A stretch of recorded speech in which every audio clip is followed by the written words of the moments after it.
नमस्कार दोस्तों, मेरा नाम है आशुतोष और आप देख रहे हैं डायनेमिक इम्पल्शन। आज के इस वीडियो में हम बात करेंगे आंदोलन और संग्राम की। आपको इस वीडियो में इम्पोर्टेंट आंदोलन और संग्राम के बारे में पूरी जानकारी दी जाएगी, तो हो सके तो वीडियो को अंत तक जरूर देखिएगा। वीडियो थोड़ा सा लंबा हो जाएगा और भी वीडियो आने वाले हैं यूपीएससी सिलेबस के, तो यूट्यूब चैनल को सब्सक्राइब कर लीजिए, जिससे आपको नोटिफिकेशन टाइम टू टाइम मिलती रहेगी। सबसे पहले भारतीय राष्ट्रीय कांग्रेस की स्थापना। ये बात है वर्ष 1885 की। भारतीय राष्ट्रीय कांग्रेस की स्थापना में अहम भूमिका निभाई थी ए.ओ. ह्यूम ने, और इसके संस्थापक थे ए.ओ. ह्यूम, दादा भाई नौरोजी और दिनशा वाचा। दूसरे स्थान पर मुस्लिम लीग की स्थापना। वर्ष 1906 में ढाका बांग्लादेश में मुस्लिम लीग की स्थापना की गई थी। उस समय में मुस्लिम लीग और कांग्रेस ही दो पार्टियां हुआ करती थी जो कि ज़्यादा बातचीत में आती थी। तो इसके संस्थापक थे मोहम्मद अली जिन्ना, आगा खां तृतीय, हकीम अहमद खान और ख्वाजा सहील मुल्ला। ये नाम थोड़े याद करना मुश्किल है, लेकिन आपको याद करना ज़रूरी है। तो जब भारत और पाकिस्तान का विभाजन हो रहा था, तो मुस्लिम लीग की भी ये मांग थी कि इनका विभाजन हो। तीसरे स्थान पर है कांग्रेस का विभाजन। तो इसे सिर्फ कांग्रेस का विभाजन नहीं कहा जा सकता, इसे कहते हैं कांग्रेस का सूरत विभाजन। बात है 1907 की। ये सबसे बड़ा विभाजन माना जाता है कांग्रेस का, क्योंकि इसमें दो दलों में बढ़ गई थी कांग्रेस। एक था नरम दल और एक था गरम दल। तो गरम दल की जो अध्यक्षता कर रहे थे वो थे बाल गंगाधर तिलक, और नरम दल की अध्यक्षता कर रहे थे मोतीलाल नेहरू। और इस पूरे विभाजन की जो अध्यक्षता कर रहे थे उनका नाम था रास बिहारी घोष। चौथे स्थान पर सबसे इम्पोर्टेंट जलियांवाला बाग हत्याकांड। दिनांक थी 13 अप्रैल 1919। स्थान अमृतसर। पूरे अमृतसर में कर्फ्यू लगाया हुआ था, फिर भी सैकड़ों की तादाद पर लोग मेले में जाते और मेले के बाद जलियांवाला बाग में घूमने जाते।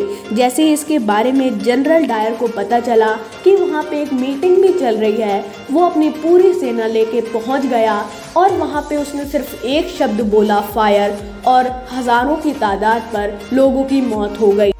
तो पांचवें स्थान पर खिलाफत आंदोलन। खिलाफत आंदोलन को इसीलिए शुरू किया गया था क्योंकि प्रथम विश्व युद्ध के बाद अंग्रेज़ों ने तुर्की के खलीफा के पद को हटा दिया था और भारतीयों का धार्मिक स्थलों पर प्रतिबंध लगा दिया था। तो इसकी शुरुआत दो भाइयों ने की थी, शौकत अली और मोहम्मद अली, और इसकी अध्यक्षता महात्मा गांधी कर रहे थे। महात्मा गांधी ने बहुत से आंदोलनों में अपनी अध्यक्षता की थी। छठवें स्थान पर असहयोग आंदोलन का आरंभ। दिनांक थी 1 अगस्त 1920। इसका नेतृत्व महात्मा गांधी ने किया था और वर्तमान में जो उत्तर प्रदेश है वहाँ इसकी शुरुआत की गई थी।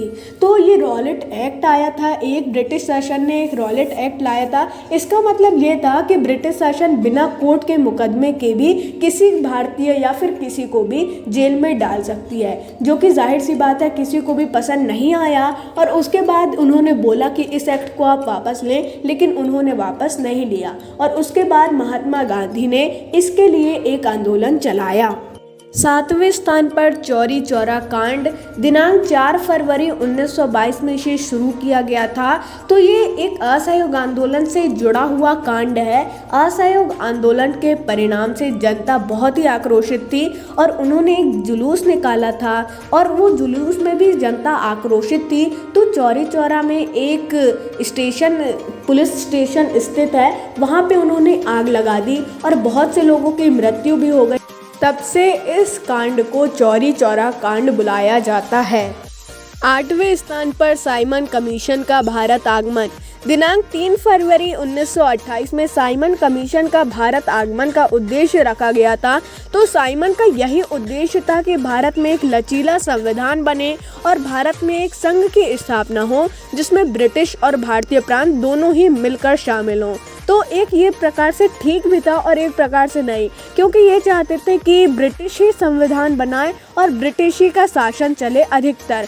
तो ये सही नहीं था, किसी को भी पसंद नहीं आया, इसका विरोध भी किया गया था। दोस्तों पहले आपको इको सुनाई दे रहा था, लेकिन अब इको नहीं सुनाई देगा। मैं दूसरी जगह पे आके वॉइस रिकॉर्डिंग कर रहा हूँ। तो 9वें स्थान पर बारडोली सत्याग्रह वर्ष 1928 में गुजरात में इसे शुरू किया गया था। जैसा कि अभी किसान आंदोलन चल रहा है, सेम उसी टाइप का था। वहाँ पर भी कुछ कृषि कानून लाए गए थे। इसकी अध्यक्षता की थी सरदार वल्लभ भाई पटेल जी ने। तो 10वें स्थान पर नमक सत्याग्रह। तो नमक सत्याग्रह इसीलिए किया गया था क्योंकि अंग्रेजों ने नमक के ऊपर कुछ कर लगा दिए थे और कुछ कानून शुरू कर दिया था नमक के ऊपर। तो भारतीयों को वो पसंद नहीं आया और उन्होंने एक आंदोलन शुरू कर दिया। इसकी अध्यक्षता भी नरेंद्र मोदी जी ने की थी और इसे शुरू किया गया था साबरमती आश्रम में। तो एक एक आंदोलन से जुड़कर चल रहा है। 11वें स्थान पर सविनय अवज्ञा आंदोलन। इसकी शुरुआत 6 अप्रैल 1930 में की गई थी। आपको पता होगा दांडी मार्च शुरू किया गया था महात्मा गांधी के द्वारा। नमक सत्याग्रह के बाद महात्मा गांधी ने साबरमती की नदी से नमक बनाकर एक दांडी मार्च शुरू की थी, जो कि 78 सदस्यों के द्वारा शुरू की गई थी और ये 241 मील तक पश्चिमी तट के गांव तक चली थी। 12वें स्थान पर गांधी इरविन समझौता किया गया था 8 मार्च 1931 में। समझते हैं क्या था इस समझौते में। तो सबसे पहले समुद्र में नमक बनाने का अधिकार दिया गया था। विदेशी चीज़ों के सामने भारतीय धरना दे सकते हैं। आंदोलन के दौरान त्याग पत्र देने वालों को उनका पद वापस दिया जाए, जब्त संपत्ति लौटा दी जाए। तो इससे आपको समझ में आ ही गया होगा कि क्या क्या समझौते हुए थे। यही सब समझौते थे। तो 13वें स्थान पर है कांग्रेस सोशलिस्ट दल का गठन। वर्ष 1934 में इसकी घोषणा की गई थी पटना बिहार में और धीरे धीरे ऐसे बहुत सी पार्टियों के गठन होने लगे और आज आप देख ही सकते हैं कि कितनी सारी पार्टियां उपलब्ध हैं भारत में। इसके लिए उल्लेखनीय व्यक्ति थे जयप्रकाश नारायण, आचार्य नरेंद्र देव, डॉक्टर राम मनोहर लोहिया। 14वें स्थान पर ये भी एक तरीके से इम्पोर्टेंट है पाकिस्तान की मांग। दिनांक 24 मार्च 1940 में पाकिस्तान की मांग शायर मोहम्मद इकबाल ने की थी मिंटो पार्क लाहौर में। तो अंतिम स्थान पर 15वें स्थान पर अंतरिम सरकार की स्थापना। दिनांक 2 सितंबर 1946 में भारतीय संविधान सभा में इसकी स्थापना की गई थी पंडित जवाहरलाल नेहरू के द्वारा।